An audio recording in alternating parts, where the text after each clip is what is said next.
The unexpected return. An uninvited guest, the warning klaxons of Research Station Omega-7 pierced the quiet morning routine with their urgent wail.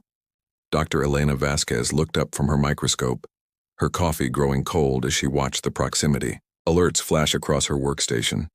18 months of peaceful research in the Outer Rim had made such interruptions rare, almost forgotten. Her fingers moved swiftly across the console, bringing up the sensor readings that made her breath catch in her throat. A ship hung motionless outside their defensive perimeter, its design unlike anything in the human databases. The vessel appeared to be grown rather than built, its organic curves gleaming with an opalescent sheen that seemed to pulse with its own inner light. Elena's heart began to race as recognition dawned. She knew that design, had seen it only once, before during the darkest days of the Kepler crisis 8 years ago. Captain James Morrison's voice crackled through the comm system, tense with military precision. All stations, we have an unidentified vessel requesting permission to dock. Design matches ethereal architecture. Dr. Vasquez, your presence is requested on the bridge immediately. Elena's hands trembled slightly as she secured her research.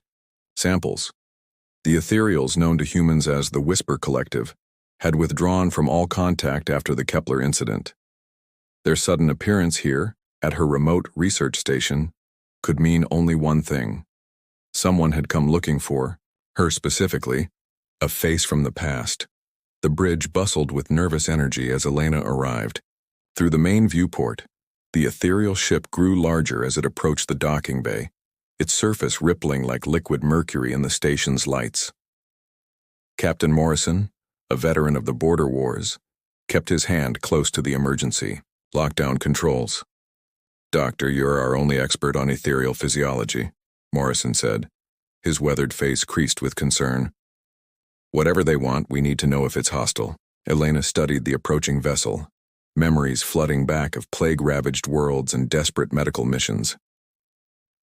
The ethereals aren't naturally aggressive, Captain, but they don't make social calls either. Something significant must have brought them here. The docking procedure proceeded with eerie silence, the ethereal ship melding seamlessly with the station's airlock systems through some form of biological adaptation Elena had never fully understood. When the airlock cycled open, releasing a soft phosphorescent mist that carried the scent of distant oceans and starlight, Elena felt her pulse quicken. A figure emerged from the luminous vapor, tall and graceful, her form seeming to shift between solid matter and pure energy. Her skin held the characteristic translucent quality of the ethereals, shot through with veins of silver light that pulsed in rhythm with her heartbeat. But it was the eyes that confirmed Elena's suspicions, those impossible swirling galaxies of deep purple and gold that had haunted her dreams for 8 years. Zarathel, Elena whispered, the alien name rolling off her tongue like a half-remembered song. The ethereal's luminous gaze found her across the busy bridge, and Elena saw recognition flare in those cosmic depths. When Zarathel spoke, her voice carried the harmonic resonance unique to her species like wind chimes singing in a gentle breeze. Dr. Elena Vasquez, I have traveled far to find you. We must speak alone. Echoes of the past in the privacy of Elena's laboratory, surrounded by the familiar hum of scientific equipment, the two beings faced each other across a gulf of years and unspoken emotions.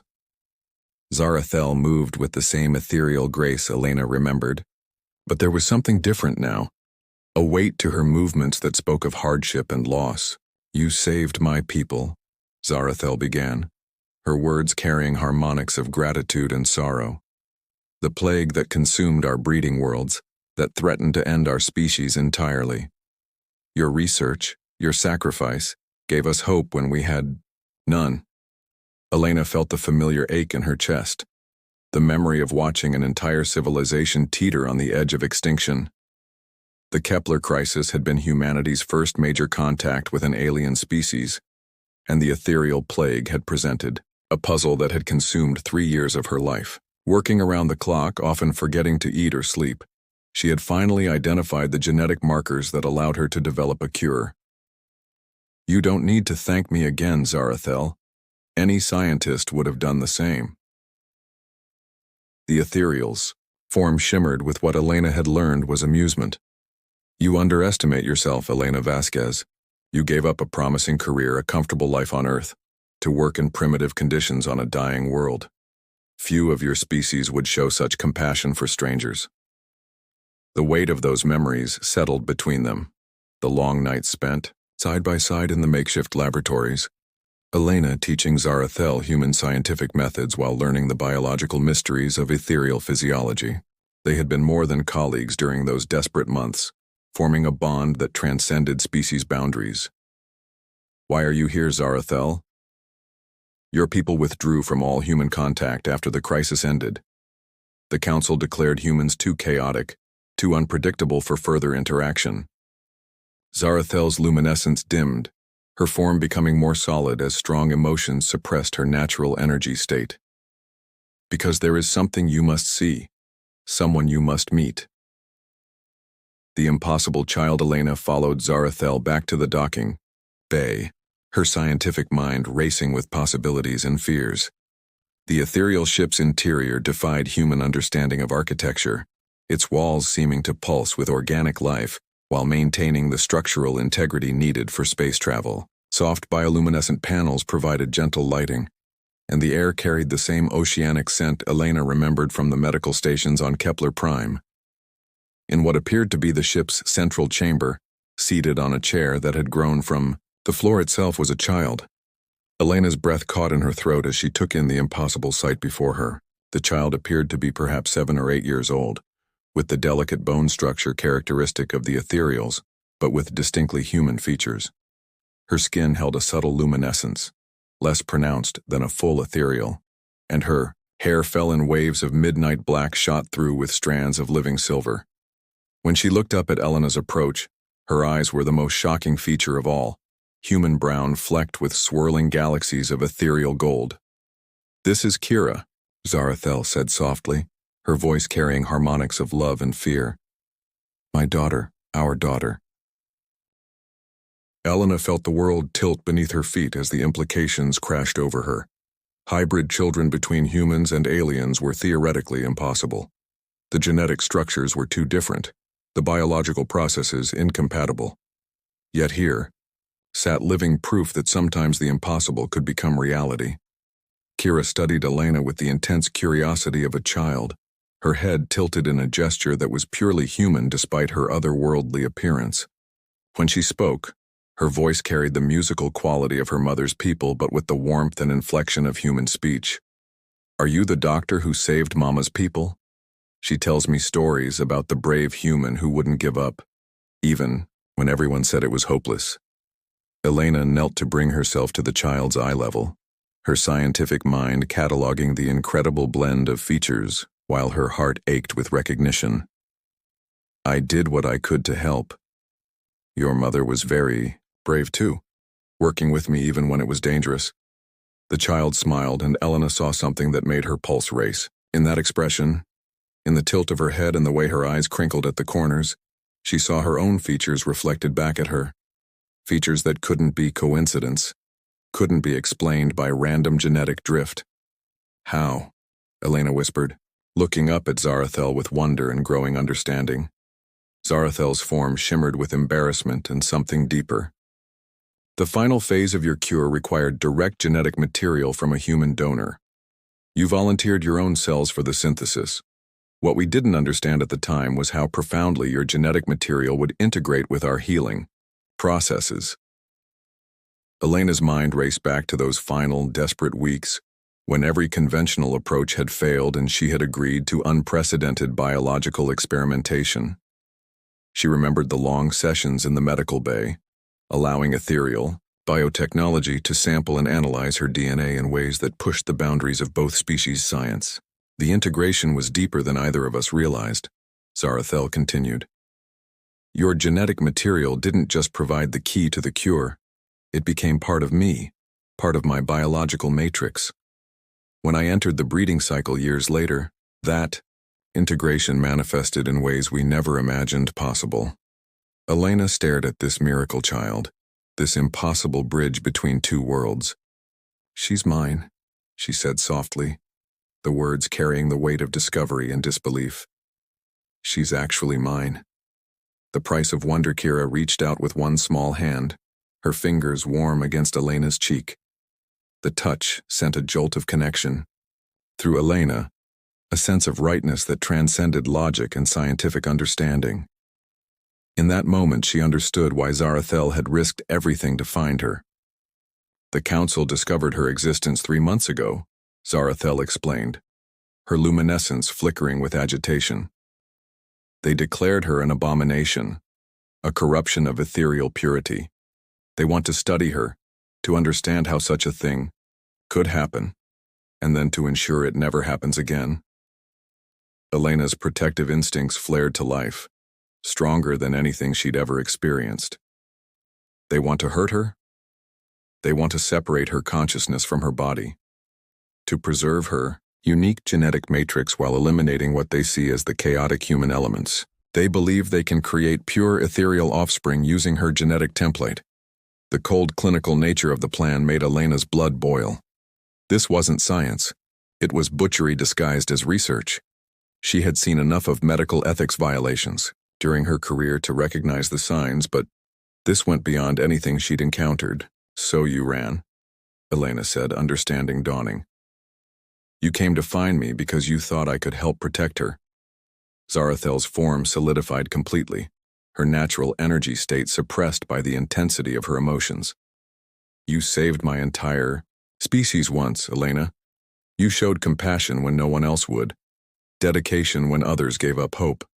If anyone could find a way to save my daughter, to save our daughter, it would be you. Elena looked at Kira, who was watching their conversation with the serious expression of a child who had learned too young that the universe could be a dangerous place. The responsibility settled on Elena's shoulders like a physical weight, but alongside it came a fierce determination that surprised her with its intensity. What about your people? Won't they come looking for you? Zarathel's expression grew grim. Elder Vexmore leads the faction that wants Kira destroyed. He believes any contamination of ethereal genetics threatens our species' survival. They will find us eventually, but I hope to give her some time to know her human heritage before they do. Elena stood, her decision crystallizing with the clarity that had driven her through the darkest days of the Kepler crisis. Then we'd better make sure they don't find her. This station has some of the most advanced medical facilities in the Outer Rim. If there's a way to protect Kira, we'll find it. A new mission. The next several hours passed in a blur of activity, as Elena threw herself into the challenge with the same intensity that had driven her during the plague crisis. Her laboratory became a hub of controlled chaos as she ran genetic scans, analyzed tissue samples, and dove deep into the mystery of Kira's unique physiology. The child proved to be a willing subject, her natural curiosity about scientific processes, making her an ideal patient. She asked endless questions about the equipment, the tests, and the readouts that flowed across Elena's monitors in streams of data that painted an incredible picture. Kira wasn't just a hybrid. She was something entirely new. Her genetic structure incorporated the best of both species while eliminating many of the weaknesses. Her human heritage provided emotional stability and adaptability, while her ethereal genetics granted her enhanced healing, extended lifespan, and the ability to interface directly with certain types of technology. Look at this, Elena called Zarathel over to examine the latest scan results. Her neural pathways show integration patterns I've never seen. She can process information like an ethereal, but with human intuitive leaps. And her cellular regeneration rates are off the charts. Zarathel studied the data with the same fascination Elena had seen during their work on the plague cure. She learns faster than other children, shows empathy beyond her years. I thought it was simply her nature, but you're saying it's genetic? It's more than genetic, Elena said, excitement creeping into her voice despite the dangerous circumstances. She represents an evolutionary leap for both species. No wonder the Council is afraid. She proves that cooperation between our peoples could lead to something beautiful rather than destructive. Their work was interrupted by Captain Morrison's voice over the comm system, tight with tension. Dr. Vasquez, you need to get to the bridge immediately. We've got company and they're not taking no for an answer. Elena's blood ran cold as she recognized the implications. Through the viewport on the bridge, 3 ethereal ships hung in space around the research station, their organic forms pulsing with aggressive energy patterns Elena had learned to recognize during the war years. "They found us faster than I expected," Zarathel said, her form flickering between energy and matter as stress affected her control. "Elder Vexmore must have traced my ship's biological signature." Captain Morrison turned. To Elena, his expression grim. "They're demanding we hand over the fugitive and her offspring for transport back to ethereal space. They claim it's a matter of species security." Elena felt the weight of decision pressing down on her, the same crushing responsibility she'd felt during the plague crisis when entire worlds hung in the balance. But this time, it wasn't just about saving lives. It was about protecting the future, about defending the possibility of something miraculous in a universe too often defined by fear and conflict. "Tell them," Elena said, her voice steady despite the chaos in her heart, "that Dr. Elena Vasquez requests a diplomatic meeting to discuss terms, and remind them that they owe me a debt from Kepler Prime." The first part of their new adventure was just beginning, and Elena knew that everything she'd learned about courage, science, and the power of hope would be tested in the hours to come. The bond that transcends species, the Council's ultimatum. The main conference room of Research Station Omega-7 had never hosted such an unusual diplomatic meeting. Elena sat at the head of the polished metal table, her hands folded calmly despite the tension crackling through the air.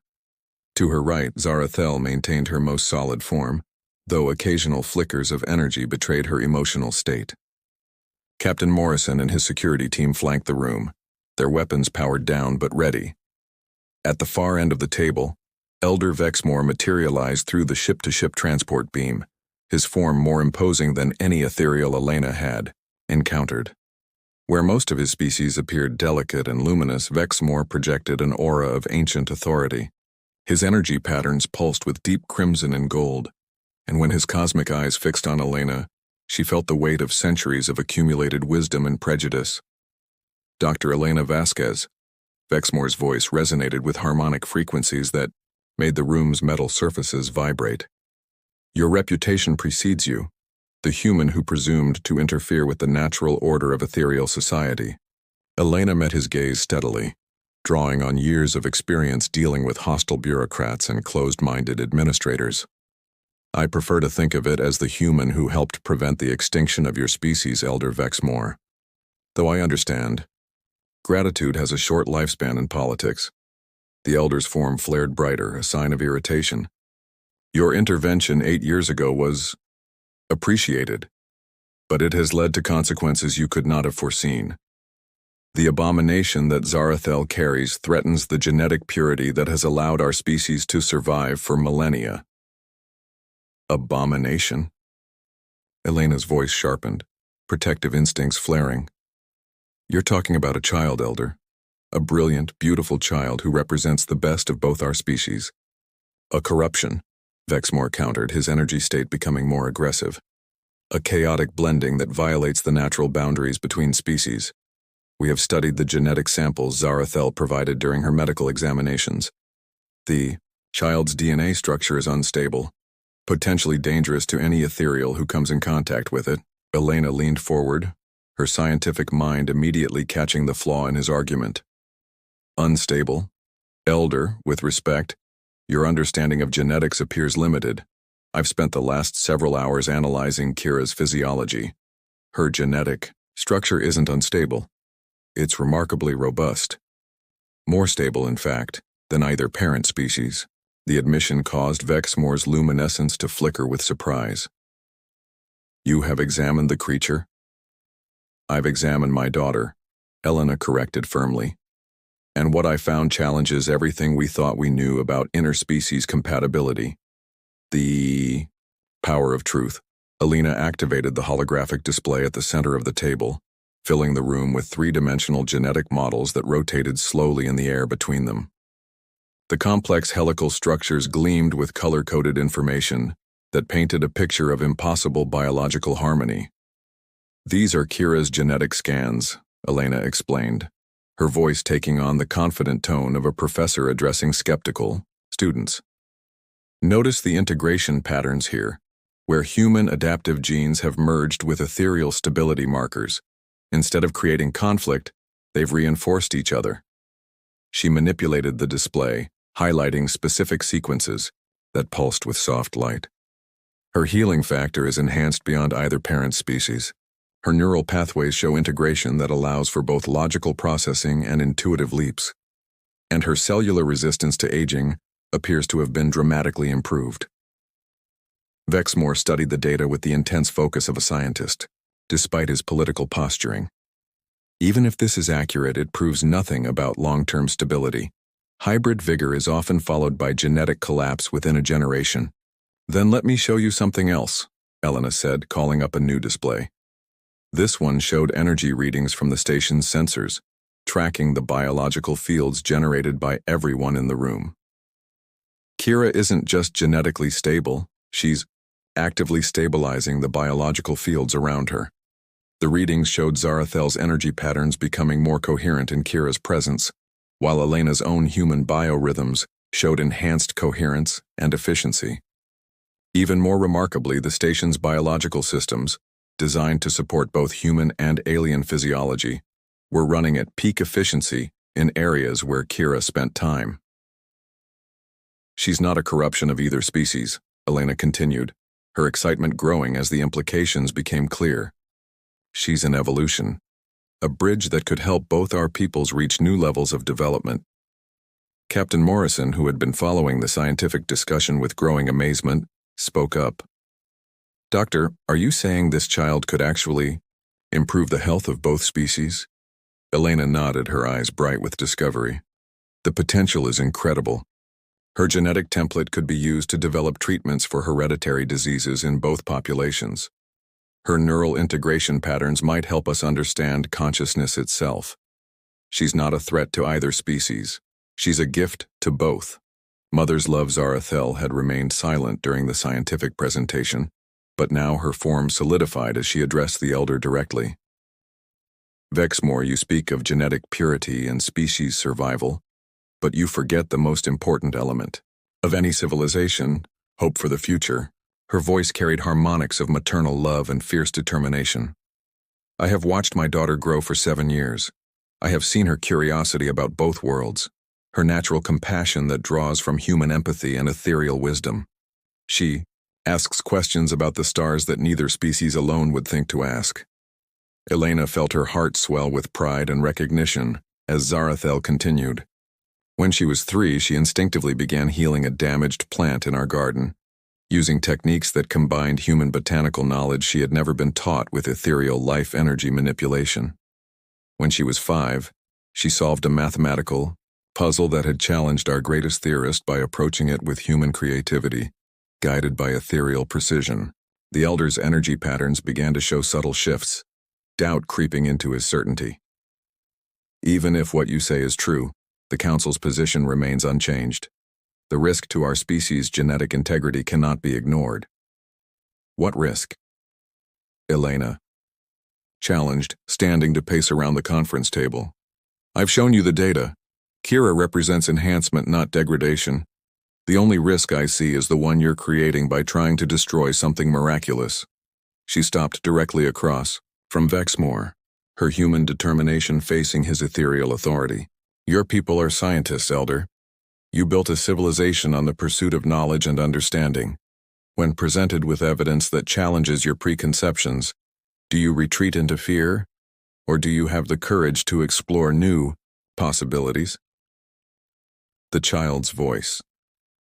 The debate was interrupted by the conference room doors sliding open. Kira stepped into the room, her small form seeming to glow with inner light as she approached the assembled adults. Elena started to move toward her, protective instincts flaring, but the child held up one small hand. I can speak for myself, Kira said, her voice carrying the musical quality of her mother's people but with the direct honesty of human communication. She walked to the center of the room between the two factions and looked directly at Elder Vexmore. You're afraid of me, she said simply, her cosmic flecked eyes meeting his ancient gaze without flinching. You think I'll hurt your people? Because I'm different. But being different isn't the same as being dangerous. Elena watched in amazement as the child addressed the elder with the poise of someone far beyond her years. I dream about both worlds, Elder Vexmore. I dream about the singing crystals of the ethereal homeworld and the green forests of Earth. In my dreams, people from both worlds work together to build something beautiful. Kira's form began to glow brighter, her hybrid nature manifesting in ways Elena had never seen before. I can feel the sadness in your people, the loneliness that comes from being isolated, and I can feel the restlessness in humans, the need to explore and connect with others. We need each other. The child raised her hands and something extraordinary happened. The holographic displays around the room began to respond to her presence, showing not just genetic data, but images that seemed to come from her imagination. Ethereal cities floating in human skies, human children learning alongside young ethereals, scientists from both species working together on projects that neither could accomplish alone. I'm not an abomination, Kira continued, her voice growing stronger. I'm a beginning, the first of what we could become together. The elder's decision. Vexmore stared at the child for long moments, his energy patterns shifting through colors Elena had never seen in an ethereal before. Finally he spoke, his voice carrying harmonics of wonder and uncertainty. Child, what you show us, these visions, are they prophecy or merely hope? Kira tilted her head in that distinctly human gesture Elena had noticed before. Does it matter? All the best things start as hope before they become real. The profound simplicity of the answer seemed to shake something fundamental in the elder's worldview. He turned to Elena, his cosmic eyes reflecting new possibilities.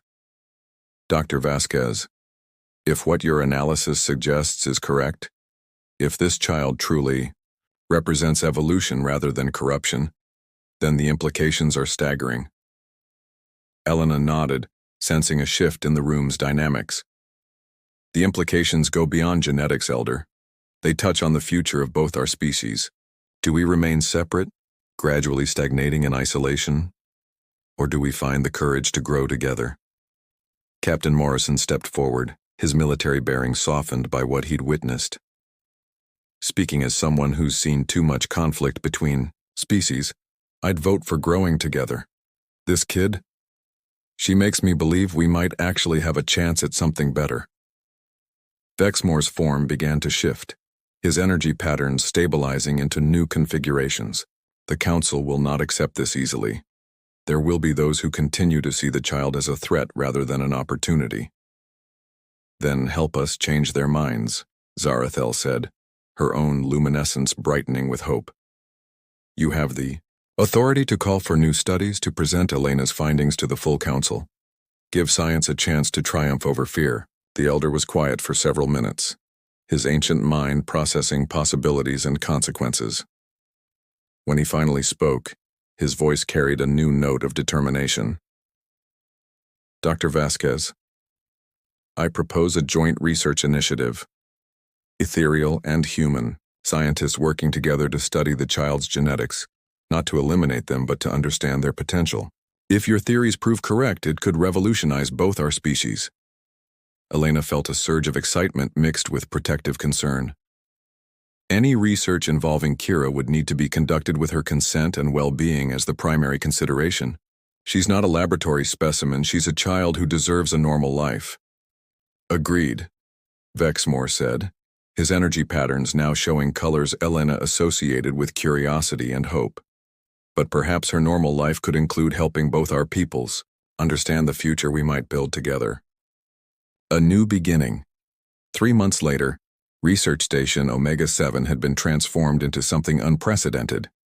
A joint human ethereal research facility dedicated to exploring the possibilities of interspecies cooperation. Elena found herself appointed as the director of xenobiology, working alongside ethereal scientists who brought perspectives and technologies she had never imagined. Kira thrived in the new environment, her natural curiosity fed by teachers from both species who marveled at her unique insights. She split her time between human schools via subspace communication and ethereal learning circles that taught her to harness her energy manipulation abilities.